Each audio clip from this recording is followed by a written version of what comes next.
नमस्कार, आप देख रहे हैं नोएडा खबर। मैं हूं विनोद शर्मा। आज हम चर्चा कर रहे हैं ग्रेटर नोएडा के इतिहास पर। ग्रेटर नोएडा का जन्म 1991 में हुआ और वो कैसी परिस्थितियों में हुआ था, क्योंकि नोएडा बन चुका था। तो इन सारे मुद्दों पर कैसे जन्म हुआ और कैसे शुरू हुआ था प्राधिकरण, किस तरीके से स्कीम शुरू हुई, क्या उद्देश्य था, योजनाएं कैसे बनी थी, इस सब मुद्दे पर चर्चा करने के लिए हमारे साथ हैं 1965 बैच के आईएएस अधिकारी रहे और पूर्व रक्षा सचिव और ग्रेटर नोएडा के संस्थापक अध्यक्ष जोगेंद्र नारायण जी। मैं उनका आज के इस कार्यक्रम में समय देने पर स्वागत करता हूं, अभिनंदन करता हूं। नमस्कार सर। नमस्ते, नमस्ते। जी। सर, मैं जानना चाहता हूं, जब ग्रेटर नोएडा की स्थापना हुई थी, क्योंकि नोएडा बस चुका था, तो ग्रेटर नोएडा जब शुरुआती दौर में बसा था, तो आपको कैसे ये पद पे आप पहले संस्थापक अध्यक्ष के रूप में आए? तो ये उस समय, उससे पहले कहाँ थे आप सर? थोड़ा-सा विस्तार से हमारे दर्शकों को बताइए। जी, मैं भारत सरकार में जी, संयुक्त सचिव था परिवहन विभाग में। जी। तो मुझे चीफ सेक्रेटरी ने एक दिन टेलीफ़ोन किया हुँ, और पूछा कि आप क्या एक नई हम लोग अथॉरिटी स्थापित कर रहे हैं, जी। तो क्या आप इसके चेयरमैन बनेंगे? मैंने हुँ, कहा, हाँ साहब, ये तो बड़ा अच्छा चैलेंज है हुँ, और मेरा हरदम ये उद्देश्य रहा है कि कोई नई चीज़ की जाए और ऐसा कोई रिकॉर्ड स्थापित किया जाए जिससे कि हुँ, लोग बाद में याद रखें कि ऐसा शहर हुँ, उन्होंने कभी देखा नहीं था। हुँ। ये मेरे मन में थी ये बात जब उन्होंने बात कही।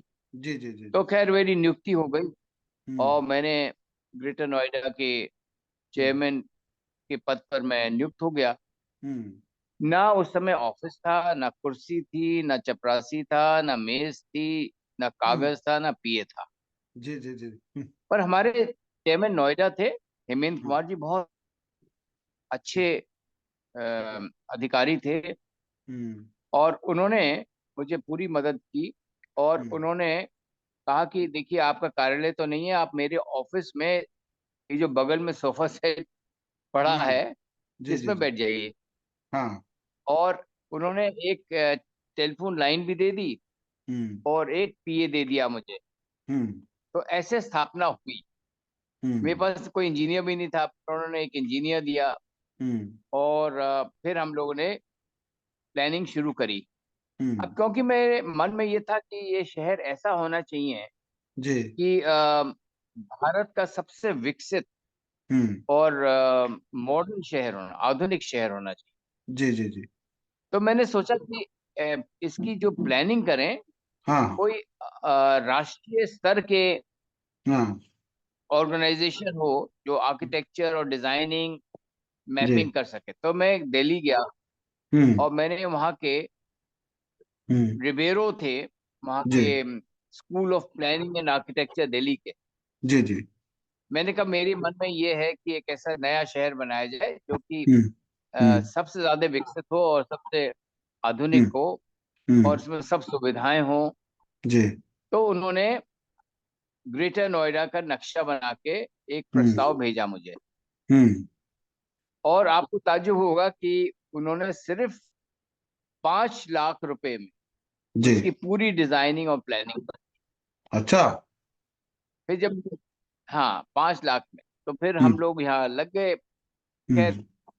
जी। हमारी राज्य सरकार ने और भी इंजीनियर्स डेपुटेशन पे भेजे हुँ। और कुछ मैंने, क्योंकि मैं आधुनिक स्तर पर चाह रहा था, जी। तो मैंने सीपीडब्ल्यूडी के इंजीनियर्स लिए, हाँ, हाँ। क्योंकि ये लोग राजधानी में काम करते थे, जी, थोड़ा जी। मॉडर्न आउटलुक था हुँ, और नए-नए काम भी कर रहे थे उस समय। तो मैंने कहा जी। नई एक दिशा देनी चाहिए, हुँ, तो वो लोग लग गए। हुँ। तो हम लोगों ने शुरू किया काम। जी। अब उस समय ये था कि राज्य सरकार ने कहा कि भई हम पैसा नहीं दे सकते, अच्छा। हमारे पास पैसा नहीं है इस अथॉरिटी को स्टार्ट करने का। हुँ, तो मैंने कहा साहब, बिना पैसे के ये हुँ, कैसे अथॉरिटी स्थापित होएगी? हुँ, तो मैंने एक नई तरह की फाइनेंशियल पैटर्न हुँ। की स्कीम सोची। जी।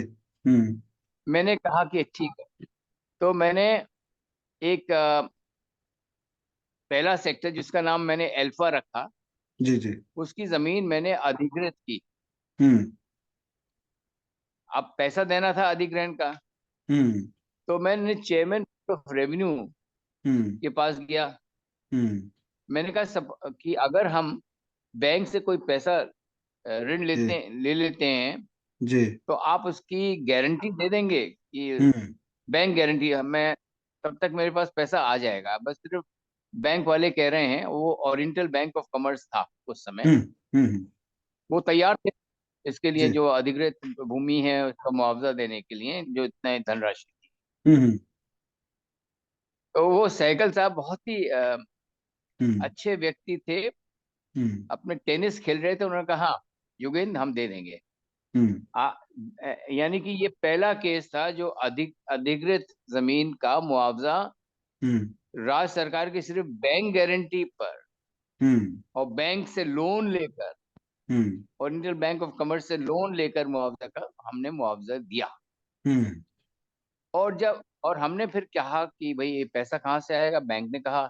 तो हमने क्या किया कि जो प्लॉट काटे अल्फा हम्म सेक्टर के, जी जी जी। और हमने अखबार में एडवर्टाइजमेंट दे दिया हम्म कि 2000 प्लॉट्स हैं। हम्म और मैंने ये भी लिख दिया उस एडवर्टाइजमेंट में, अगर आप देखेंगे कभी पुराना एडवर्टाइजमेंट, कि ये देखिए जी 40 किलोमीटर है कनॉट प्लेस, हाँ। पर अगर आप लेना चाहते हैं तो ले सकते हैं, और इसमें 20,000 रुपये हम्म आपको रिजर्व मनी देना पड़ेगा शुरू में, हम्म रिजर्वेशन जी जी प्लॉट का। जी जी। तो आप ताज्जुब करेंगे, करीब 3,000 एप्लीकेशंस आ गई। अरे। तो उसमें से हमारा पैसा रेज हो गया। हम्म 20,000 को मल्टीप्लाई करिए 3,000 से, जी जी जी। तो काफी आ गया। हम्म तो फिर मैंने बैंक को जो हमें पैसा देना था, हमने हम्म पैसा दे दिया बैंक को। हम्म अच्छा, अब आए जो जिन्होंने अलॉटमेंट लिया था, जी जी। कुछ 1-2 महीने बाद कहने आए कि भाई हम देखना चाहते हैं प्लॉट कहाँ है। हाँ हाँ। तो हमने कहा प्लॉट कट पर आप देख लीजिए हम्म कि किस क्षेत्र में हम दे रहे हैं। हम्म तो मैंने बस अरेंज की उनके लिए कि जो भी आना चाहे देख हम्म ले।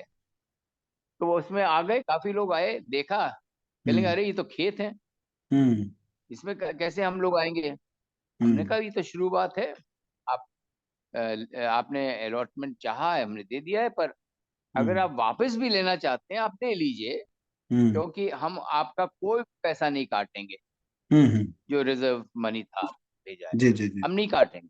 हम्म तो जिन्होंने अलॉटमेंट लिया था वो, उनको ये ताज्जुब हुआ कि ये काट भी नहीं रहे हैं पैसा, हम्म और ये कह रहे हैं कि आप वापस भी ले लीजिए। तो हम्म खैर ये हुआ कि 3,000 में से 2,500 लोग हम्म हम्म बसे रहे, यानी कि उसने जो पैसा दिया था उन्होंने हम्म, वापस नहीं मांगा।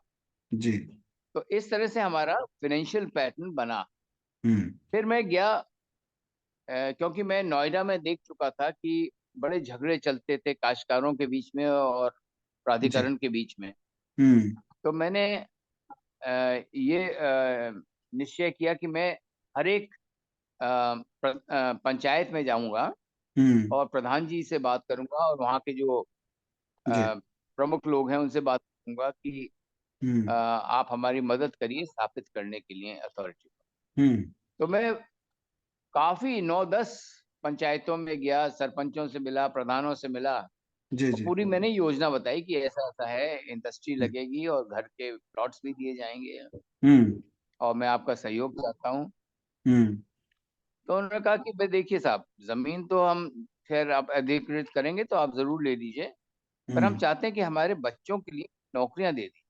हम्म क्योंकि नोएडा में जो हुआ, जो जमीन अधिकृत की गई, कहा तो गया कि नौकरी देंगे, पर दिया नहीं उन्होंने। हम्म मैंने कहा ठीक है सर, आप आपका यानी कि ये मांग मैंने नोट कर लिया कि आप चाहते हम्म हैं कि अधिकृत, जो भी हम्म जमीन अधिकृत किया जाए उनके जो काश्तकार हैं उनके परिवारों को हम्म एक नौकरी दी जाए। जी। तो मैंने सबसे बात करके और पूरी बात फैलाई कि ये ग्रेटर नोएडा इस तरह स्थापित हो रहा है। हम्म तो लोगों में ये भी हो गया थोड़ा विश्वास, वो उन्होंने हमसे भी बात की। फिर हमारे हम्म ऑफिस के कमरे में, यानी कि जी। जो नोएडा चेयरमैन की हम्म जहाँ सोफा सेट था वहां पे ही आने लगे, बात करने लगे। हम्म तो इस तरह से ये शुरुआत हुई। और एक उस समय एक एमएलए थे भाटी, हाँ, महेंद्र भाटी। जिनके बाद, हाँ, महेंद्र जिनके बाद महेंद्र में भाटी कुछ जी। कत्ल हो गया, जी जी जी। महेंद्र भाटी। हम्म। वो बहुत अपोज कर रहे थे इसके, हम्म। वो नहीं चाहते थे कि ये अधिग्रहित की जाए जमीन। हम्म। चलेंगे, ये तो आप लोग सब कहते हैं कि नौकरी देंगे पर देते कोई नहीं है। हम्म। तो मैंने कहा ये ठीक। तो हम्म। फिर मैंने क्या किया कि वहाँ जितने इंडस्ट्रीज थी, कुछ इंडस्ट्रीज पहले से थी हम्म। वहां पर जी ग्रेटर नोएडा में। जी जी। आपको याद है, एक वो कार की भी थी, हम्म। सीएलओ, सीएलओ हम्म। कार की थी। हाँ हाँ। और आपके वो जो होंडा, अ, हीरो होंडा। कौन, हीरो होंडा। हीरो होंडा था, सीडीज बनाती थी ना, सीडी, हाँ हाँ। और बड़े फेमस।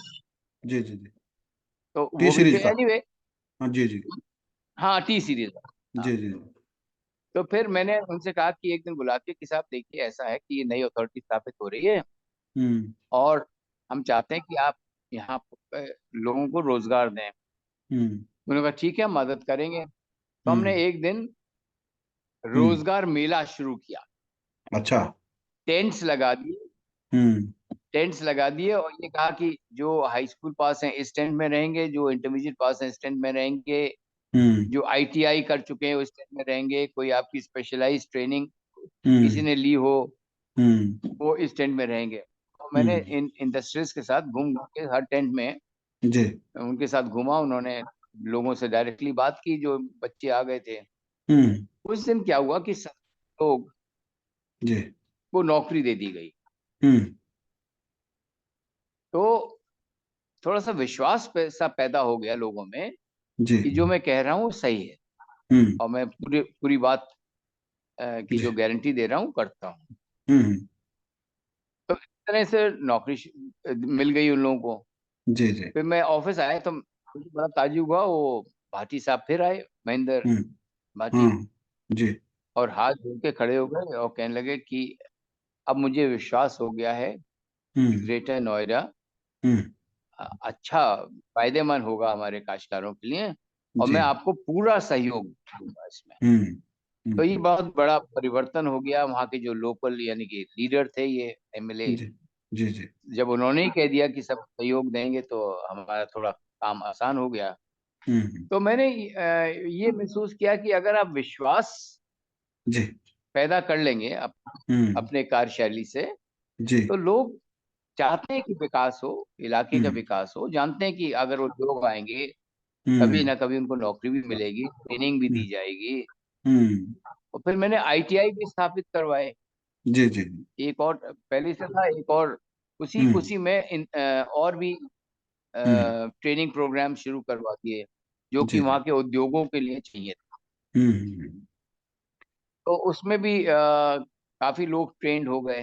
हम्म। तो इस तरह से ये जी। ग्रेटर नोएडा की स्थापना हुई। हम्म। और हमने जी कभी कभी लोग पूछते हैं कि आपने ये नाम क्यों रखा है, अल्फा बीटा गामा डेल्टा। जी जी जी जी। मैंने उनसे कहा कि ऐसा है हम्म। कि जिस राजनीतिक वातावरण में हम लोग इस समय हैं, हम्म। तो जैसी एक तरह की गवर्नमेंट आती है तो वो नाम बदल देती है, फिर दूसरी गवर्नमेंट आई वो फिर परिवर्तित कर देती है। बिल्कुल। और ये नाम बदलना ठीक नहीं है हम्म। राजनीतिक स्तर। तो अल्फा जी। बीटा गामा डेल्टा से किसी को चिढ़ नहीं है, किसी को हम्म। बिल्कुल। वो नहीं महसूस होगा कि हमारे जी नेता रह गए और उनके नेता ले आए, के नाम जी ले जी। आए। बिल्कुल तो बिल्कुल। इसी तरह वो अल्फा बीटा गामा हम्म। डेल्टा चलता गया। और मुझे बड़ा अब भी हम्म। कभी कभी हंसी आती कि वो तो जो अल्फाबेट, ग्रीक अल्फाबेट है, जी उसके जी। अंत तक चले गए, ची और पी और हाँ ये सब करके। हाँ हाँ हाँ। कभी कभी हंसी भी आती है कि जी जी मैंने तो जी। अल्फा बीटा गामा डेल्टा ही सोचा था, ये तो बिल्कुल। पर हम्म। लोग जो मैं एक बार, मुझे कोई अखबार में हम्म। जर्नलिस्ट थे, उन्होंने पूछा जी। कि साहब लोग कहते हैं कि बदल देना चाहिए। मैंने कहा बदल दें, अब तो हमने हम्म। स्थापना कर दी थी उस समय। हम्म। हम्म। तो फिर वो आए एक हफ्ते बाद, कहने लगे साहब आधे लोग नहीं चाहते कि बदले, जो सेक्टर का नाम है वही रखा जाए। तो हम्म। मैंने कहा ये तो अब उनके जो आजकल रह रहे हैं उनकी मर्जी पर होगा, जी अथॉरिटी जो स्थापित है वो रहेगी, जो भी है। बिल्कुल बिल्कुल। तो इस तरह हम्म ग्रेटर नोएडा की स्थापना हुई। फिर हम्म हमने सोचा कोई अनोखी चीज और क्या कर सकते हैं, तो उस समय जी नोएडा में बिजली की बड़ी समस्या थी। जी जी जी। मैंने राज्य सरकार से अनुमति ली हम्म कि हम क्या प्राइवेट सेक्टर कर सकते हैं यहाँ की बिजली ग्रेटर नोएडा की। हम्म तो राज्य सरकार सहमत हो गई कि आप जी करिए। तो मैंने एडवर्टीजमेंट किया, हम्म और उसमें जो कैलकाटा के जो इस समय बिजली हम्म, प्रोडक्शन करते हैं, आई थिंक गोइंकास हैं, जी जी जी। तो उन्होंने बिड किया, हम्म तो उनको दे दिया गया। हम्म तो मैंने एक शर्त ये लगाई थी कि पर देखिए हम बिड तो करके आपको दे रहे हैं और आप अपनी बिजली की व्यवस्था करिए, हम्म पर एक यूनिट अपना प्रोडक्शन यूनिट बिजली जो पैदा करे वो हम्म जरूर, हम्म ये मैं लगाऊंगा शर्त कि आपको जी लगानी चाहिए। कहने लगा हाँ साहब हम लगाएंगे, बिल्कुल लगाएंगे। हम्म तो इस तरह से ये प्राइवेट सेक्टर में हम्म वहां पर बिजली की व्यवस्था की गई।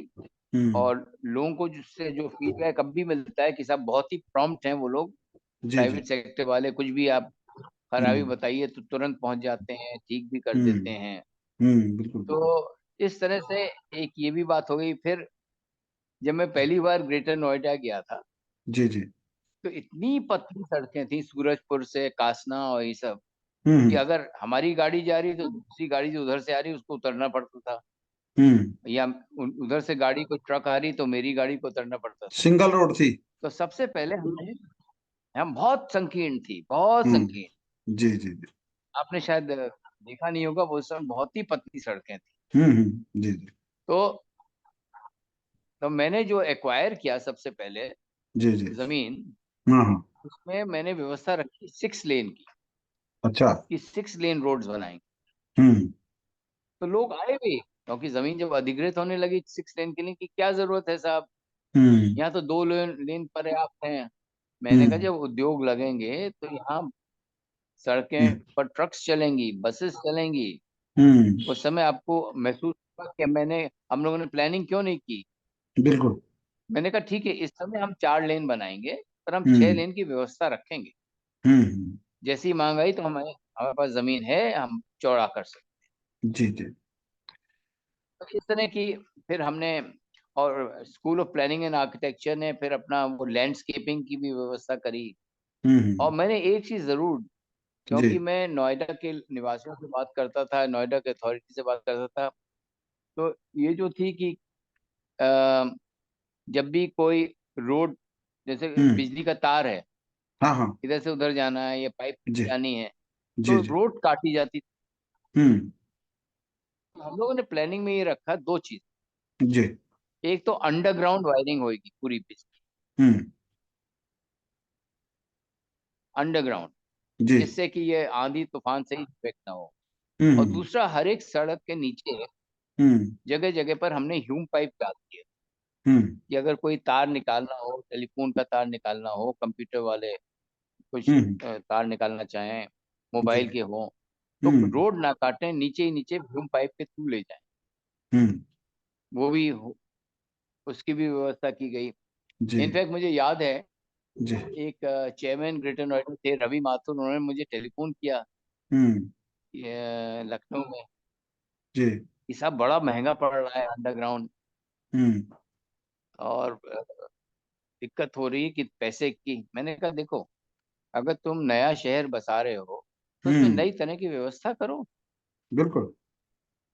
और पैसा तो आता जाता रहता है, तुम अपने प्लॉट्स बेचो और आ जाएंगे। हम्म तो इस तरह हम्म वो अंडरग्राउंड वायरिंग की जी। व्यवस्था भी की गई। हम्म तो ये सब बात थी, मुझे याद है बड़ा मजा। जी। आज पहले यहाँ कोई पिन कोड नहीं था ग्रेटर नोएडा, हाँ हाँ। तो हम लोगों ने पोस्टल डिपार्टमेंट को लिखा। जी जी जी। तो जब पिन कोड आया, आपको ताज्जुब होगा, उसी में बहुत खुशी हुई हम लोग को कि हमारा ग्रेटर नोएडा का पिन कोड आ गया है। हम्म जी जी तो फिर खैर, और तब तक मैं अभी वहाँ 1.5-2 साल रहा।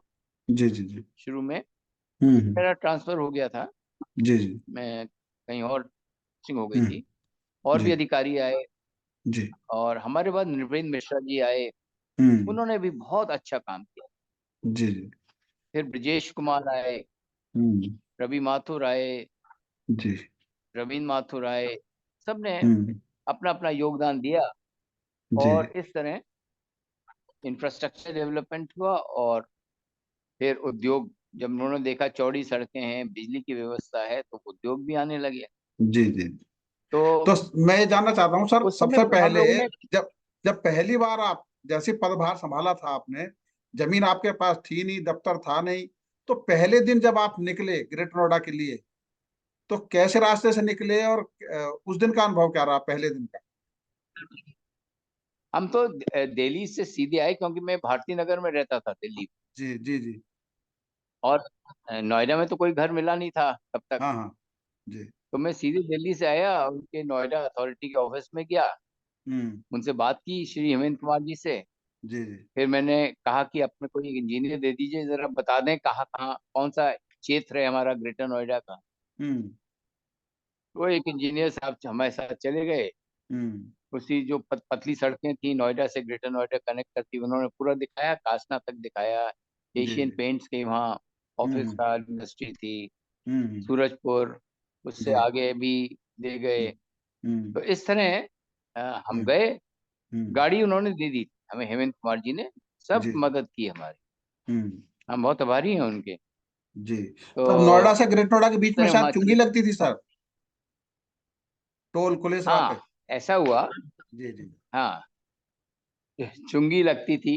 हम्म। तो मैंने ये डिमांड रखी जी कि साहब, दो प्रॉब्लम्स थे वहाँ। एक तो जी। डीटीसी बसेस हम्म। नोएडा तक तो अलाउड थी, जी। उससे आगे अलाउड नहीं थी।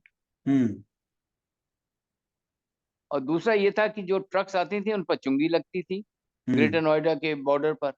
हम्म तो मैंने राज्य सरकार से टेकअप किया हम्म और डीटीसी वालों से भी मिला। तो डीटीसी वालों ने कहा कि साहब, हम लोग तो सहमत हैं आगे ले जाने के लिए, हम्म पर आपका ट्रांसपोर्ट डिपार्टमेंट नहीं अलाउ करता हमें हम्म। आगे। जी। तो फिर हमने राज्य सरकार से लिया, ट्रांसपोर्ट डिपार्टमेंट से बात की, हम्म। चेयरमैन जो यूपीएसआरटी से के थे उनसे जी बात की। तो वो फिर जी। चुंगी हट गई थी।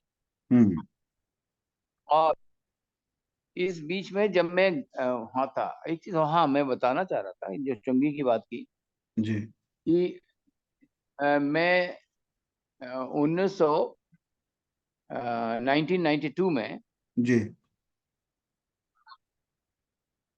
उसके बाद गवर्नर साहब आए, मोतीलाल वोरा जब आए यूपी में, जी जी प्रेसिडेंट जी। रूल लग गया था बाबरी मस्जिद के बाद। हाँ हाँ। तो मैं उनका सेक्रेटरी हो गया, जी जी जी। सेक्रेटरी टू गवर्नर हो गया था। हम्म तो मैं उनको ले गया हम्म। नोएडा, नोएडा दिखाने के लिए कि देखिए आप हाँ हाँ। कैसा नया शहर बस रहा है। जी। तो वहां से मैंने अनाउंसमेंट करवा दिया गवर्नर से कि जो हम्म चुंगी लगती थी ये हम्म। समाप्त की जाती अच्छा अच्छा अच्छा अच्छा। है। हम्म तो हम्म हमारे ट्रांसपोर्ट डिपार्टमेंट की सेक्रेटरी बहुत नाराज हुई कि आपने वहां अनाउंसमेंट करवा दिया। हम्म मैंने कहा हाँ, अनाउंसमेंट हो गया, गवर्नर साहब आप इम्प्लीमेंट करिए इसको। हम्म। तो सब तरीके अपनाने पड़ते हैं। जी जी हम जी। लोगों ने गवर्नर का पद का उपयोग किया। हम्म। तो इस तरह आगे आगे, जब उद्देश्य क्लियर होता है ना मन में कि ये जी हमें जी। करना है, तो हम्म। तरीके निकल ही आते हैं अपने आप। जी जी।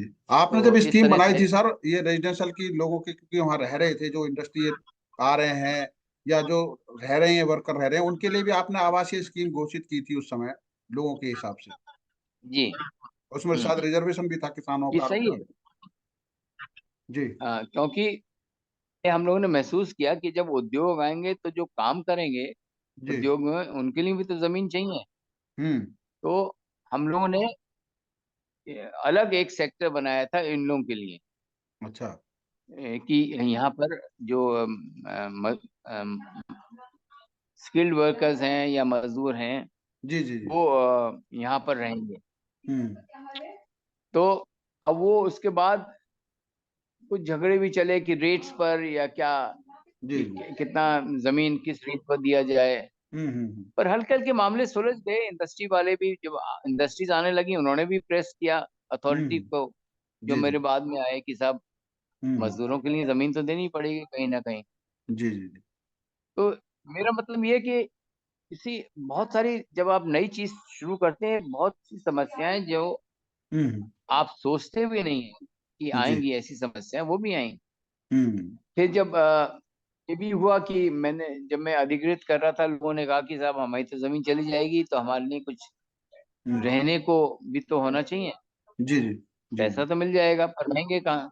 हम्म तो उस समय मैंने हम्म एक्सपेरिमेंटल रूप में जी कहा था कि 10% जी डेवलप लैंड आपको दिया जाएगा। हम्म तो वो हम्म हमने अपनी स्कीम में लगा लिया था उस हम्म समय, जी जी कि 10% जो अधिकृत जमीन की उसको काश्तकार को मिलेगा, डेवलप्ड लैंड मिलेगा, जी जी और कम रेट पर मिलेगा, हम्म 10%। जी जी तो भी लोग संतुष्ट हो गए थे। हम्म किसी नई चीज जब आप स्थापित करें, तो उसमें जी डायलॉग और हम्म कम्युनिकेशन बहुत इंपॉर्टेंट रहता है। जी जी लोगों के बीच में संवाद रहना चाहिए जी जी कि उनकी क्या जरूरत है, उसको हम्म कैसे हल किया जाए। हम्म और मैं कहूँगा कि राज्य सरकार ने हमें बहुत मदद करी सब जी चीजों जी में, जो हम लोग प्रस्ताव भेजते थे। हम्म तो ऐसा हुआ, ऐसा शुरुआत हुई। जी मैं एक चीज और जानना चाह रहा हूँ कि जब आपने ये शुरुआत की थी, आज जब 2024 में हम देख रहे हैं ग्रेट नोएडा को, आपका जो सपना था उस सपने के हिसाब से ग्रेट नोएडा डेवलप हुआ है, और कहीं कुछ आपको लगता है कि ये चीज और होनी चाहिए थी, जो अभी आपको लगता है कि इसमें कुछ सुधार की आवश्यकता है? जी देखिए, जो विकसित हुआ है ग्रेट नोएडा, जी जी वो मेरे सपनों से भी आगे है। जी जब मैं जाता हूँ, चौड़ी सड़कें देखता हूँ, जी और आपके पेड़, ग्रीनरी है, एनवायरनमेंट हम्म, अच्छा है, जी जी हॉस्पिटल्स आ गए हैं, जी जी एजुकेशन हब बन गया है। हम्म तो इतना मैंने भी उम्मीद की थी कि इतनी जल्दी इतना डेवलपमेंट हो जाएगा, पर हो गया है। जी तो जहाँ तक आपका ये पहला प्रश्न है, जी जी तो मेरे मेरे अनुसार तो जो मैंने हम्म सोचा था उससे कहीं आगे बढ़ गया ग्रेटर नोएडा। जी जी जी अब दूसरी चीज आपने पूछा कि और क्या हम्म होना चाहिए। जी जी हम लोगों ने बिजली की तो व्यवस्था कर दी, पर पानी की नहीं कर पाए ठीक तरह। हम्म हम्म पानी की व्यवस्था सुचारू जी रूप से होनी चाहिए। हम्म और ये जो हम लोग डिपेंड करते हैं गंगा वाटर, हर चीज के लिए गंगा वाटर, जी जी जी और गंगा वाले जी वैसे ही पानी कभी कभी कम हो जाता है, उसमें दिक्कतें आती हैं। तो हम्म इसका कोई वाटर, हम्म ड्रिंकिंग वाटर का मास्टर प्लान बनना चाहिए। हम्म और इस पर क्योंकि जहाँ वहाँ के जो लोग रहते हैं, जी जी आमतौर पर तो पानी आ जाता है, पर जो जब गंगा जल बंद हो जाता है, पाइप नहीं लग रही है, या यू नो जी तो उसमें बड़ी दिक्कतें आती हम्म हैं। तो एक वाटर के लिए मास्टर प्लान बनना चाहिए, जो कि उद्योगों के लिए भी पर्याप्त हो, और जो जी रह रहे हैं उनके लिए भी पर्याप्त हम्म हो। दूसरी बात, जी अब जो जैसे एमओयू साइन हुए, अभी जो इन्वेस्टर समिट हुआ था, जी जी जी अब इसके लिए एक बड़ी समस्या आएगी सब उद्योगों के लिए जिनके साथ एमओयू साइन हुआ है, जी उनको जमीन देने। बिल्कुल तो जमीन की व्यवस्था का भी एक लैंड बैंक बना लेना चाहिए, जहाँ ये हम्म उद्योग स्थापित हो सके। क्योंकि हम्म जो एमओयू साइन हुए हैं और इन्वेस्टर्स अब इच्छुक हैं, जी जी उनको जमीन देना, पर्याप्त मात्रा में देना जी बहुत आवश्यक है। जी और बेसिकली ग्रेटर नोएडा को एक हम्म इंडस्ट्रियल एरिया हम लोग बनाना चाहते हैं। हम्म जैसे नए नए उद्योग आए, पुराने जी तरीके के उद्योग नहीं, नए तरीके के उद्योग, हम्म जो आर्टिफिशियल इंटेलिजेंस है जी या डिफेंस इंडस्ट्रीज की हैं, हम्म इस तरह के उद्योग। जी अब जैसे आपके डेटा का वो बन रहा है, फ्रेट कॉरिडोर डेटा यूनिट्स जी जी हैं, फ्रेट डिफेंस कॉरिडोर भी कॉरिडोर तो है ही। जी जी डेटा सेंटर हाँ, तो हाँ, डेटा सेंटर। जी जी जी तो जो नए नए तरीके के उद्योग हैं, आर्टिफिशियल इंटेलिजेंस भी अभी आएगा। हम्म तो इसकी एडवांस प्लानिंग कर लेनी। जी ये ना इंतजार करें कि जब वो इन्वेस्टर्स आएगा तब हम जमीन ढूंढना शुरू करें, वो नहीं होना चाहिए। जी जी जी। You have to be ready. Hmm. तो एक ये समस्या अब जी। आएगी, क्योंकि इन्वेस्टर्स ने बहुत सारे एमओयू साइन किए हैं। हम्म। और देखिए ग्रेट नोएडा तो क्योंकि जेवर एयरपोर्ट बन गया है, जी जी जी। तो उसका नेशनल डेवलपमेंट तो होना ही है। हम्म। तो मेरी राय में, और जी ये मैंने ये देखा था, मैं जी जब पार्लियामेंट में था, सेक्रेटरी जनरल राज्यसभा, तो एक जगह गए थे हम लोग, फिनलैंड, जी जी जहाँ का जी नोकिया टेलीफोन वहां बना। जी जी जी। तो हम लोग पार्लियामेंट गए, तो मैंने देखा एक कमिटी बनी थी। Hmm. It was called committee for the future. जी जी। तो मैंने कहा इस कमिटी का क्या उद्देश्य। हम्म। उन्होंने कहा साहब देखिए, हम्म। तो टेक्नोलॉजिकल साइंटिफिक एनवायरनमेंट बहुत रैपिडली चेंज हो रहा है, जी तो जी। हमें तैयार रहना चाहिए भविष्य हम्म। क्या जी। समस्याएं आएंगी और उनको कैसे मुकाबला किया। हम्म। तो इसी के तरीके पर मैं चाहूंगा जी जी कि ग्रेटर नोएडा और नोएडा में भी जी जी। एक कमिटी फॉर द फ्यूचर, हम्म। जिसमें एक्सपर्ट्स हों, साइंटिफिक एडवाइजर्स हों, टेक्नोलॉजी के लोग हों, यहाँ की जी जो जी इंडस्ट्रीज हैं जो नई टेक्नोलॉजी में इन्वेस्ट कर रहे हैं वो हों। जी जी जी जी जी। और ये कंसिडर करें कि इस कमिटी ऑफ द फ्यूचर में कि किस तरह के उद्योग आएंगे, उनकी क्या जरूरतें होंगी, जी और उसको उनका कैसे समाधान किया जाए, जितनी जरूरतें वो जी दर्शाएंगे। जी जी तो आप, क्योंकि आप सहमत होंगे विनोद जी कि जी वातावरण बहुत तीव्र गति से बदल रहा है, परिवर्तित जी हो रहा है। जी जी जी हमारी टेक्नोलॉजी बहुत तीव्र गति से हो रही है डेवलप, जी जी। इनोवेशंस आ रहे हैं, साइंटिफिक हम्म। डेवलपमेंट्स हो रहे हैं, जी। स्पेस साइंस डेवलप हो रही है। हम्म। तो अगर हमें लीडर रहना है, तो एक कमिटी फॉर द फ्यूचर, जहाँ जहाँ जहाँ इंडस्ट्रियल एरियाज हैं, जी जहाँ आप जी। अट्रैक्ट कर रहे हैं इंडस्ट्रीज को, हम्म। उसके लिए बन जानी चाहिए, जिससे कि हम्म। हम फ्यूचर रेडी रहें। जी आई जी। Would call it future ready committee. Hmm. तो मेरी राय तो यही है बस कि जी अब ग्रेटर नोएडा में और चीजें तो बहुत अच्छी चल रही हैं, जी जी। बस तैयारी रहनी चाहिए आगे के लिए। हम्म। और जो एमओयू साइन होगा उनके इन्वेस्टमेंट किस तरह इम्प्लीमेंट किया जाए, ग्राउंड पर जी जी। उद्योग लगाए जाएं, ये है एक तरह से जो समस्या अब आएगी आगे। बिल्कुल सर, आज ग्रेटर नोएडा के स्थापना दिवस पर आपने ये विशेष चर्चा और विशेष महत्वपूर्ण जानकारी हमारे दर्शकों को दी है। और आपने इतना समय दिया, ग्रेटर नोएडा के उन रहस्यों को बताया जो उस समय स्थापना के समय में था। तो आपका सर बहुत बहुत धन्यवाद इसके लिए। चलते चलते बस आप क्योंकि हमारे पास 1 मिनट का समय है, ग्रेटर नोएडा वासियों के लिए और ग्रेटर नोएडा प्राधिकरण के लिए कुछ संदेश देना चाहेंगे सर। चलते चलते 1 मिनट रह गया काल। मैं सिर्फ इतना कहना चाहूंगा निवासियों के लिए कि जी बहुत काम जो हम लोग सोचते हैं कि प्राधिकरणों को करना चाहिए, अधिकारियों को करना चाहिए, जी वो स्वयं नागरिक भी करें। जी जी अब जैसे आपका वाटर जी हार्वेस्टिंग है जी जी जी या वाटर प्रिजर्वेशन है, जी जी तो इस पर निर्भर ना करें कि जो जब प्राधिकरण कहेगा तब हम करेंगे। स्वयं नागरिकों को जो इन क्षेत्र में रह रहे हैं उनको करना जी चाहिए। सर इसी आपका। तरह अब जी सर जब आपका बहुत बहुत धन्यवाद। अब समय हमारा समाप्त हो रहा है। आपने बहुत अच्छी रोचक चर्चा में शामिल हुए। बहुत बहुत धन्यवाद सर। नमस्कार।